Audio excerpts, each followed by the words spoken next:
Welcome to True Crime Digest. Today, we delve into one of the most intriguing and heartfelt cases in the history of Acme, Washington, the story of Mandy Stavik. This case haunted the small community for decades and ultimately saw a crucial breakthrough in the pursuit of justice for a young, determined victim. On November 24, 1989, Acme, Washington, a day that seemed ordinary but marked a tragic turning point for the Stavik family and the entire community. Mandy Stavik, a vibrant and resilient 24-year-old woman, mysteriously disappeared after going for a run with her loyal German shepherd, Kyra. Every evening, Mandy maintained her running routine to stay fit and mentally strong. However, on this fateful night, she did not return as usual, sparking fear and worry among her family and friends as 3 days passed without any sign of her. A large-scale search operation was launched, involving local police, volunteers, and residents of the area. Led by Detective Ron Peterson, the search teams scoured every corner, from dense forests to quiet beaches. Despite their efforts, after 3 desperate days, no trace of Mandy was found. On the third day, devastating news broke. Mandy Stavik's body was discovered in the South Fork of the Nooksack River. Only her tennis shoes and socks were visible on the water's surface, a heartbreaking sign that she had been left behind after a brutal struggle. When Mandy's father, Jim Freeman, accidentally found her remains, he was plunged into unimaginable horror.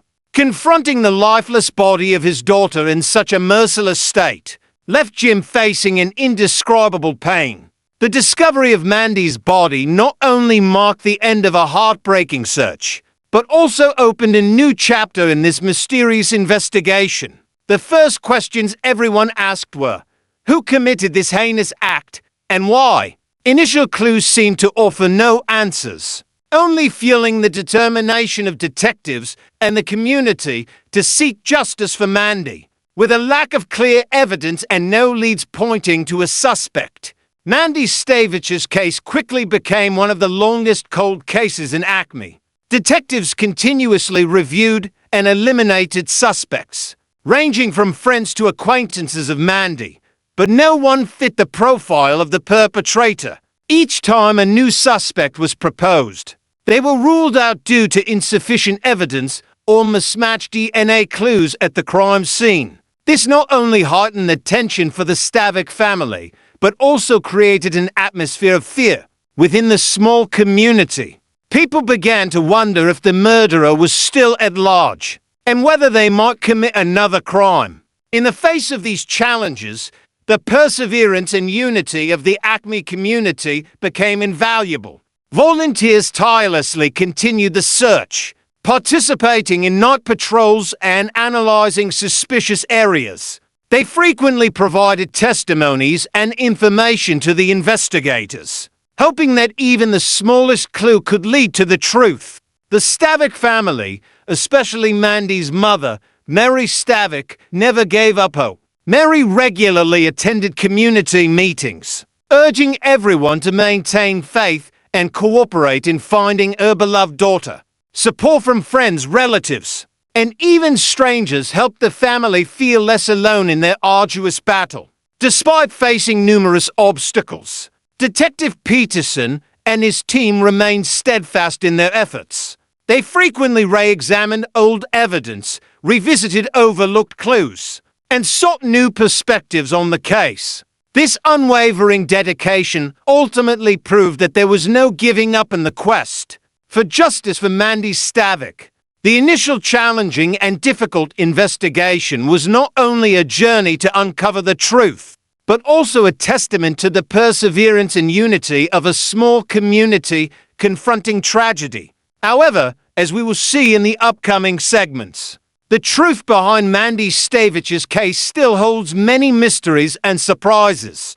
Time passed, and 25 years quietly slipped by since Mandy Stavik's disappearance and the discovery of her body in the South Fork of the Nooksack River. This cold case became an enduring nightmare for the Stavik family and the Acme community. But like a ray of light in the darkness, an unexpected breakthrough occurred, bringing hope for justice back to Mandy and her family. In 2014, nearly the end of the second decade of the case, a new suspect emerged on the investigators' radar: Tim Bass. No one would have suspected this name, a man living near where Mandy usually ran, to become the primary suspect. Tim Bass, an ordinary man with a stable life, showed no apparent signs of being a criminal. He lived in the same neighborhood as Mandy, worked at a local bakery, and had a family with 3 children. This breakthrough began when 2 mothers, Heather Backstrom and Marilee Anderson, happened to converse at a water park. Both were mothers of young children, but they had each experienced frightening encounters with Tim Bass that they had previously been too afraid to share. Heather recounted an evening in the summer of 1989 when she and her friends went out for ice cream at Dairy Queen with Tim Bass. He behaved oddly, complimenting her eyes and rubbing a pen against her knee inappropriately. Marilee also shared a chilling story about when Tim visited her home in 1991, demanding to use her phone but attempting to approach her in a threatening and harassing manner. Heather and Marilee's testimonies became crucial pieces of the investigation puzzle. Detective Kevin Bowie, a former classmate of Mandy, never abandoned the case. Through perseverance and unwavering determination, Bowie reviewed all the old files. Ray interviewed those involved and searched for any overlooked clues. He realized that Tim Bass, despite having no criminal record and leading a peaceful life, was among the potential suspects linked to the case. The most critical breakthrough came with DNA evidence. Kim Wagner, the manager at the bakery where Tim Bass worked, had been assisting the investigators in monitoring Tim. She observed his habits, particularly his unusual way of disposing of waste. After months of surveillance, Kim noticed him disposing of a plastic cup and a Coke can in the trash. These items were later collected and sent for DNA testing. Laboratory results showed that Tim Bass's DNA matched the sample found at the crime scene perfectly. This was decisive evidence, leaving Tim with no way to deny his connection to the case. The DNA evidence not only confirmed Tim's link to the crime, but also increased the pressure on the investigators to bring him to justice. This was a significant turning point in Mandy Stavik's case, demonstrating that persistence and modern technology could crack decades-old cold cases. But was this DNA evidence enough to convict Tim Bass and deliver justice for Mandy? The answer would unfold in the next segment as we delve into the intense trial and courtroom drama of this case.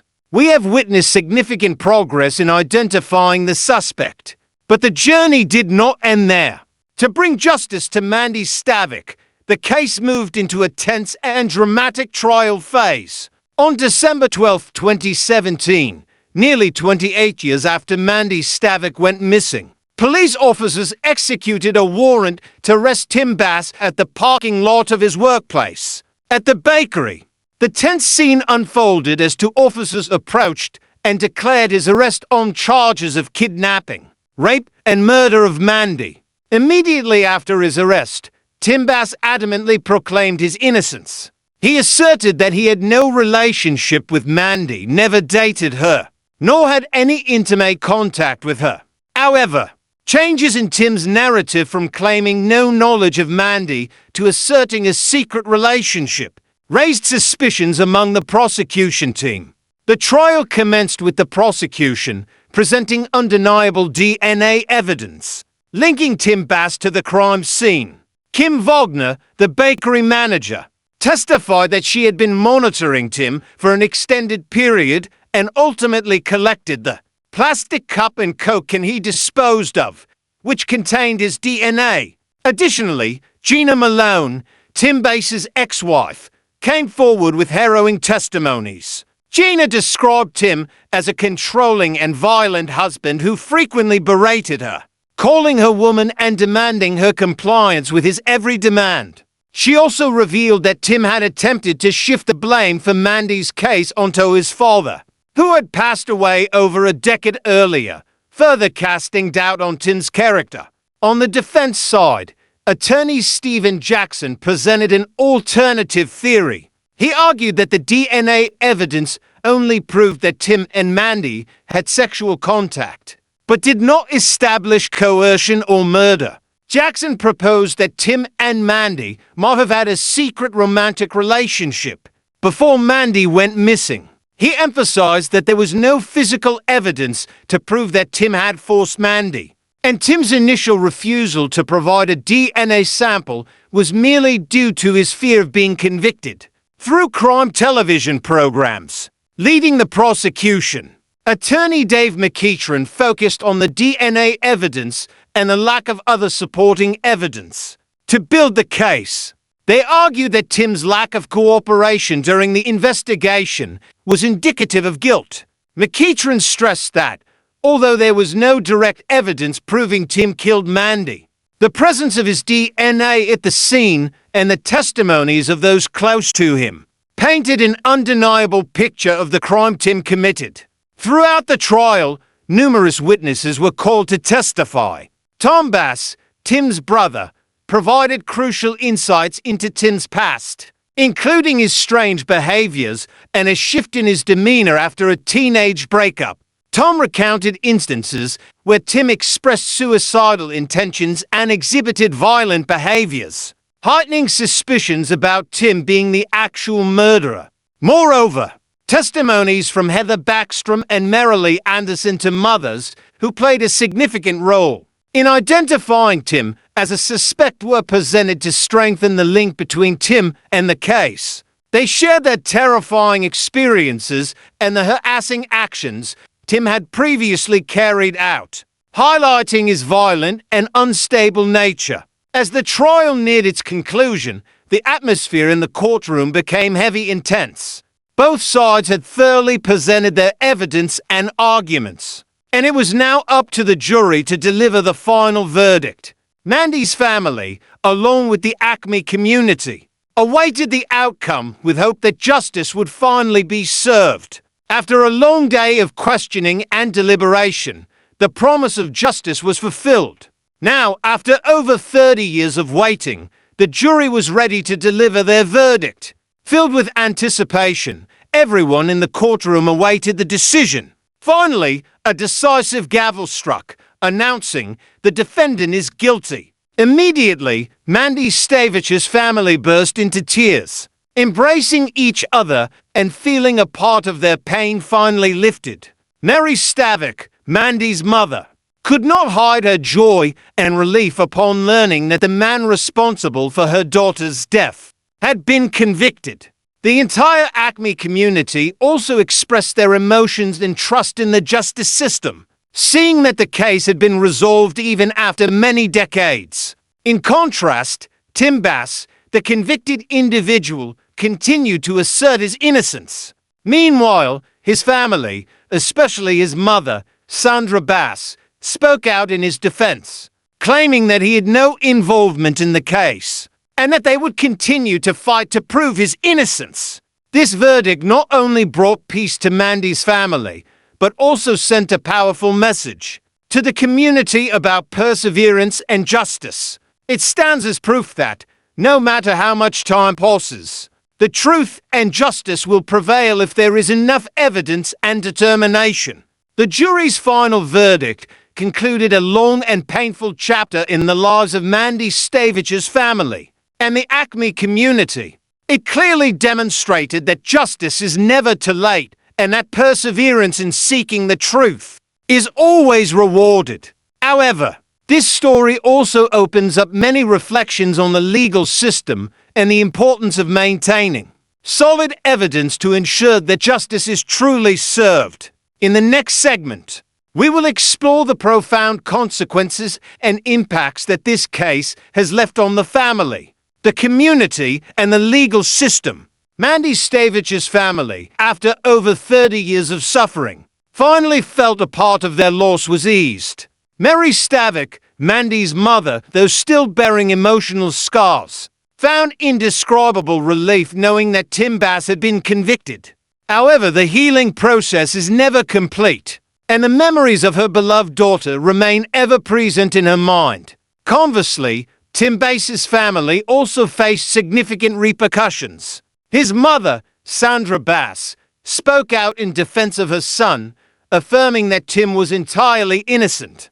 This event caused internal conflicts and strained relationships within the Bass family, as they faced external pressure and tension. The Mandy Stavik case has left many valuable lessons for the Acme community and the entire legal system. It emphasizes the importance of perseverance in investigating cold cases and the pivotal role of DNA technology in solving complex crimes. Since then, the Acme community has become more vigilant about personal safety and more united in supporting each other during difficult times. Furthermore, the case serves as evidence that justice can be achieved regardless of how much time has passed. The unity of Mandy's family, friends, and the community generated the strength to never give up hope, and ultimately, the truth was unveiled.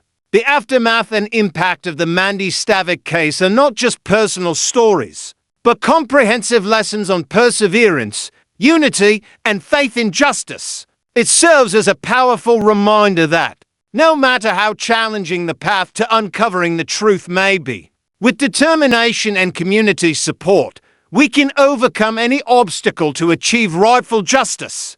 In the final part of today's program, we will conclude this tragic story by reviewing what has been accomplished and what remains lacking, as well as delivering important messages about maintaining safety and unity within the community. As we reach the conclusion of this heartbreaking tale, let us reflect on the arduous yet unwavering journey of Mandy Stavik's family and the justice warriors who tirelessly sought the truth. The Mandy Stavik case is not only a personal tragedy, but also a vivid testament to the power of perseverance and unity. Mandy's family, especially her mother, Mary Stavik, never gave up hope despite the search lasting over 30 years. Alongside the relentless efforts of detectives like Ron Peterson and Kevin Bowie, they proved that the truth and justice are never too late to be uncovered. The close cooperation between the community and law enforcement marked a significant breakthrough, delivering justice for Mandy and solace to her family. Mandy Stavik's story carries a powerful message about the importance of never abandoning hope in the fight for justice. It reminds us that no matter how much time passes, perseverance and determination can always lead us to the truth. Additionally, the case serves as a reminder to uphold personal safety and foster unity within the community. When everyone works together, we can overcome any challenge and protect our loved ones from potential dangers. Before we part ways, we extend our heartfelt thanks to our listeners for joining us on this journey. The Mandy Stavik case is not just a story of loss and sorrow, but also a testament to the strength of perseverance, unity, and faith in justice. We hope this story inspires everyone to never lose hope and always be ready to stand up for the truth. Thank you for tuning into today's special program. Always keep the faith, protect your loved ones, and maintain unity within our community. Justice may take time, but it is always a worthy goal that we must tirelessly strive for. We look forward to sharing more inspiring and meaningful stories with you in our upcoming episodes.